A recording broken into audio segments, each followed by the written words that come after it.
Gen Z শব্দটা আপনারা অনেক সময় শুনে থাকবেন। এই জেনজি, জেন এক্স এসব আসলে কাদেরকে বলা হয়? 1946 সাল থেকে 1964 সালের মধ্যে জন্মগ্রহণ করে তাদেরকে বলা হয় বেবি বুমার্স।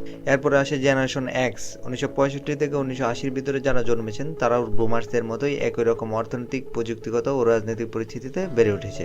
এবার আসে জেনারেশন ওয়াই। এই প্রজন্মের মানুষের জন্মকাল 1980 থেকে 1996 সাল পর্যন্ত। তাদের বর্তমান বয়স 28 থেকে 43 বছর।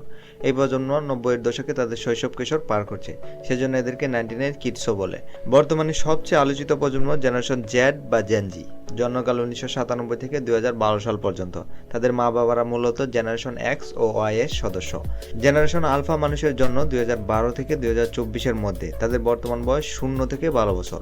2025 থেকে 2039 সাল পর্যন্ত যারা জন্মাবে সেই সব শিশুরা হবে বিটা প্রজন্মের। এই প্রজন্মের শিশুরা বেড়ে উঠবে এআই এর সর্বোচ্চ সুবিধা নিয়ে। 1928 থেকে 1945 সালের ভিতরে যাদের জন্ম তাদেরকে কি বলে কমেন্টে জানাবেন।